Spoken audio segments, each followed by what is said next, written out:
My name is ELD, and this is Fast Effect, Double Speed Magic the Gathering from ELD's Time Vault Games in Bellingham, Mass. Here we have Mark on Maverick versus Matt playing Gruul Stompy. We are playing some Legacy here, something we do very often, every Wednesday and Friday night. Also several Saturdays, or a few Saturdays a month. We do mix it up for our ELD Open series on Saturdays, but Legacy is amongst our most popular, including our Team Trio event, which has been very successful. And we've got a turn 1 moon effect here. We'll see how that affects Mark.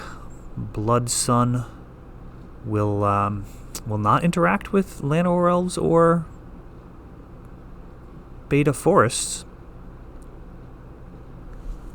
So non-basic lands have no abilities. That is a good way of shutting down fetch lands. One of those cards that if it costs 2 mana, I think would see a ton of play. Just at 3 mana, it's really just not ideal. We have a Thought-Knots here, and that sees a Green Sun Zenith, along with a Reclamation Sage and a Stoneforge Mystic.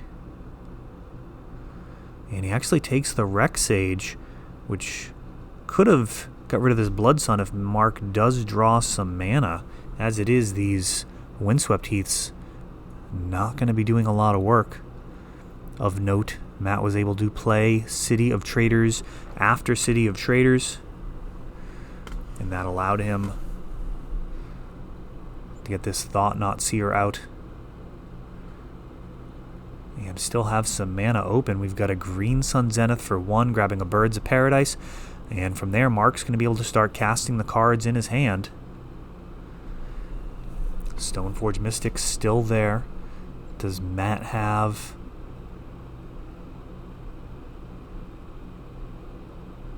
Punishing Fire or something to handle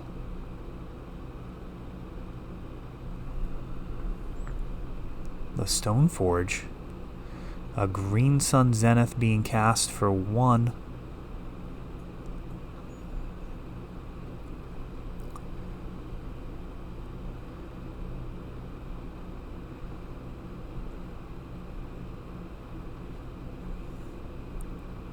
Oh, for 2. Oh, sorry, I missed the Forest tapped as well. So he's getting Kasali Pride Mage, and that will be able to take out this Chalice at 2. Chalice at 2 preventing this Stoneforge Mystic, but does not prevent Green Sun Zenith from doing its job. Simian Spirit Guide. Ooh. It looked like that was actually done main phase. That could have potentially backfired if Matt had another Chalice. Kasali Pride Mage's ability can be played as an instant. Would have been better off in the end step. Could have even blocked and then sacrificed. Oh, maybe that's what he did. He blocked and then sacrificed. So preserving the 4 life. Certainly main phase would have been a disaster. We've got Umezawa's Jite here. And does that mean that he's drawn Batterskull? Do we know the last card in his hand? Chalice at 1 coming down. These Grove of the Burn Willows likely not the best, along with the Blood Sun. Sword of Fire and Ice comes down, and he's going to equip to the Llanowar Elf. Can't block with the Simian Spirit Guide as it is red. Land Grant and this red-green Dragon Stompy deck.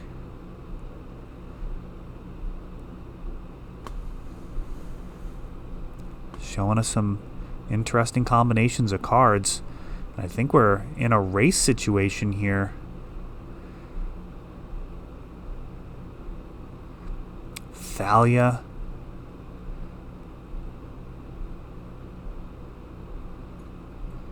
does not stick around as Birds of Paradise has wings, does 2 damage in the air, shocking the Thalia. Once Upon a Time, not the worst top deck, as Matt is loaded up with mana. Gonna give him some options.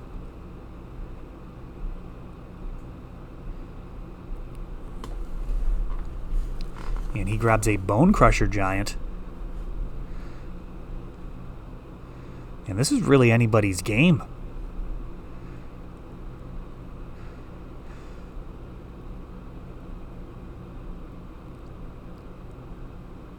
Thought-Knot Seer swings, Stoneforge Mystic blocks, goes to the graveyard.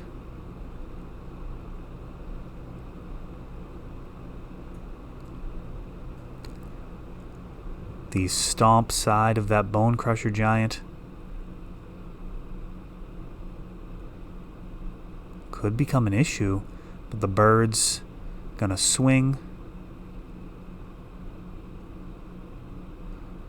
Get some counters and then remove the Thought-Knot Seer. Stomp takes out the Thalia. Bone Crusher comes down.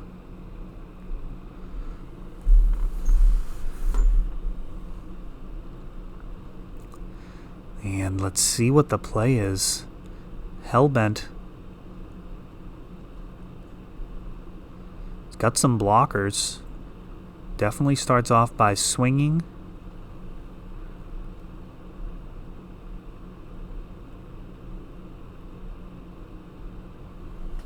I'm going to go check the text on Bone Crusher Giant. I'm pretty sure it's just when it's targeted of a spell, not spell or ability.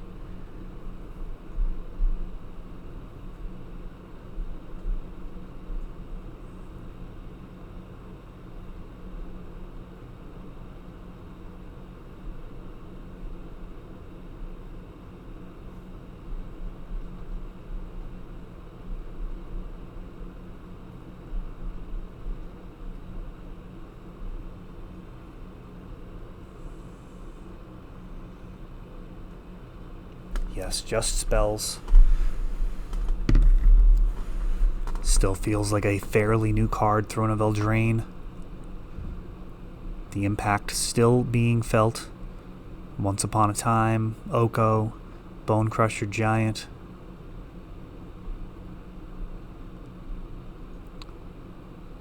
The blue land, I believe it's Mystic Sanctuary. Returning lands. Returning instants or sorceries from the graveyard to the top of the library. Really quite a few cards from Standard making the impact.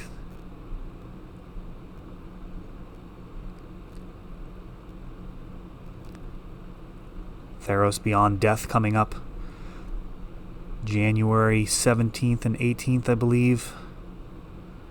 That Saturday we're actually doing an Ancient Greek Feast. If you are going to be in the Bellingham area and you want to check out the shop, that is a great event to check out. It's a $50 pre-release event catered.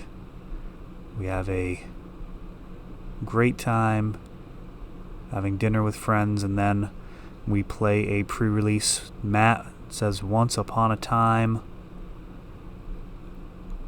There was an Ancient Tomb.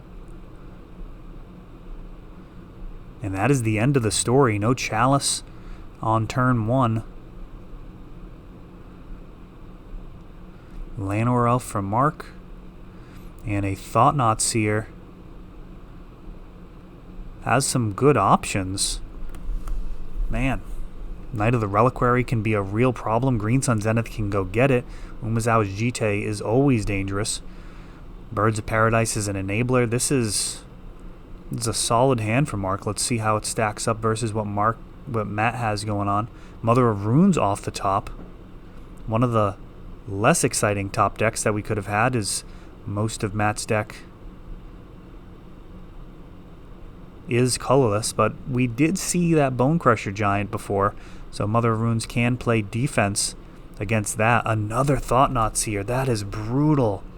This damage is going to compound very quickly, and Mother of Runes is not going to be able to prevent any of the damage, aside from potentially chump blocking.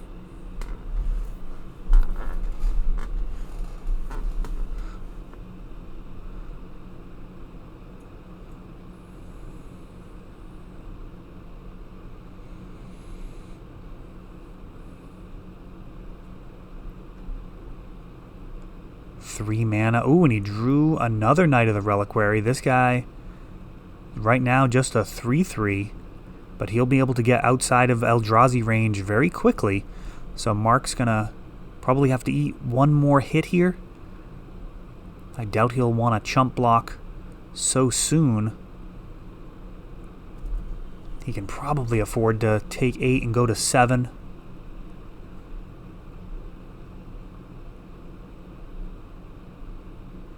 No, he opts to preserve some life.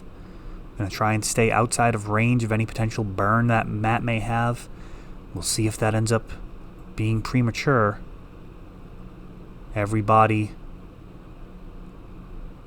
is potentially useful when you've got equipment. Of course, you can pass the equipment back and forth, which can be very solid. Ooh, and there's an interesting opportunity. Leaving Matt with just colorless mana. Could have left him with only 1 mana. We've got Umezawa's Jite coming down.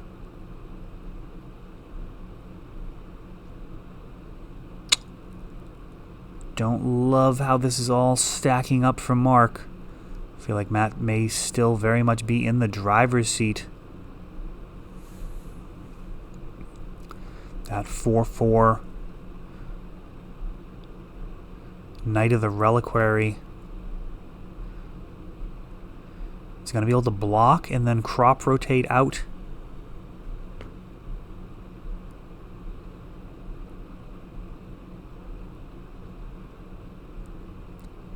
Simian Spirit Guide.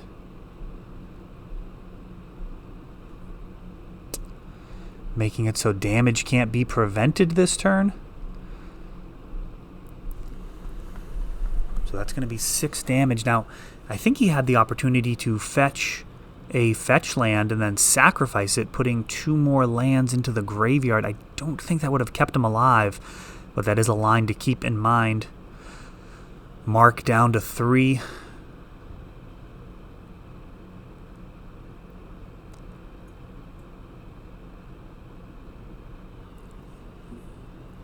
And an Elvish Spirit Guide joins in.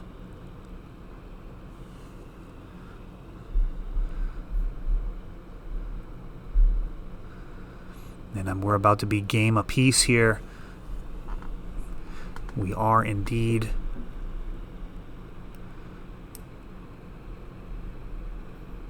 Mark going to be on the play with this Maverick build. Tell you offhand, I gotta feel like Mark may actually have the favored matchup here. Knight of the Reliquary, very large. Only 3 mana as well.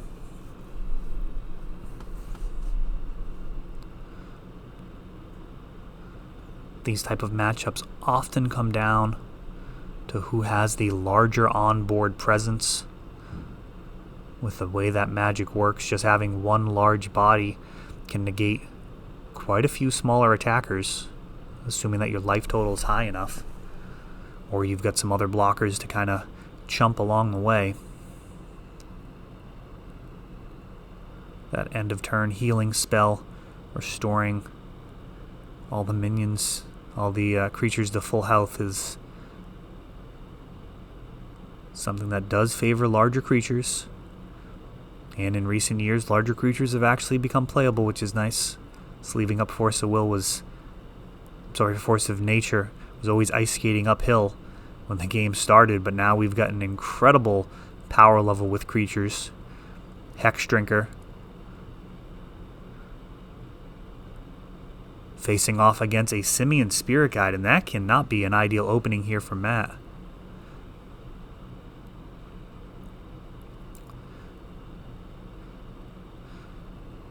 We have a... That is not a Zealous Persecution. I thought it was Zealous Persecution.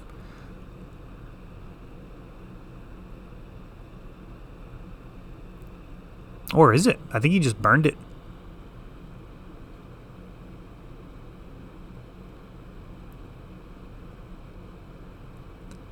Simian Spirit Guide picks up a Sword of Fire and Ice, swings in there, kills the Hex Drinker. I do not know what I'm watching here.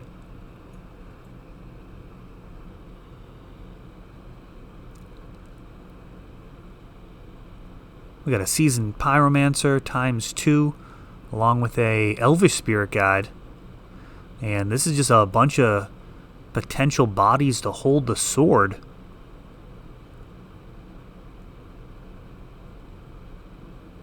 Maze of Ith. A very good answer. Kasali Pride Mage, also a good answer.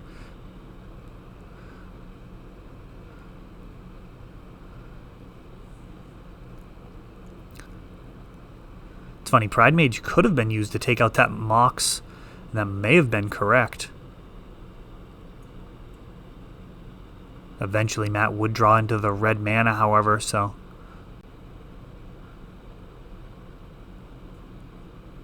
could have been punished very quickly for it, or it could have went a long time before he drew the red. We've got Wasteland taking out Taiga. It is often tempting with these decks that are being developed here to go after the mana base a little bit more than I would normally. It's a possibility. It's something to consider. A lot of the time the mana bases aren't quite tuned to perfection as people are swapping out different main deck cards here and there, trying to find the best new cards for what they're trying to do. And now Punishing Fire is being thrown at Kasali Pride Mage. He is being thrown at Sword of Fire and Ice. Really forces the issue. And Seasoned Pyromancer and some tokens going to get through some damage. Simian Spirit Guide untapped.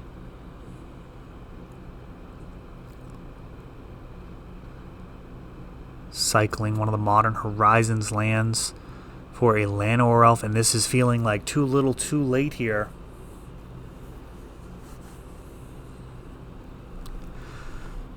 Maze delaying the inevitable. One of these spirits taken down to 5. He needs a body. Thalia, that's actually a heck of a body here. That can do a lot of work. Though I believe there's a Punishing Fire in the graveyard. There's another Punishing from hand.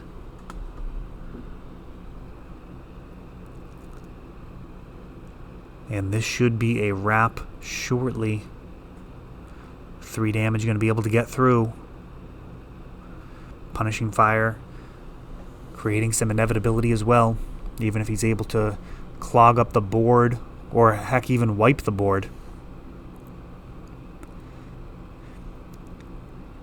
Even if this was able to get an Elish Norn, don't believe it would be enough. Grabs a Knight of the Reliquary, who is quite large.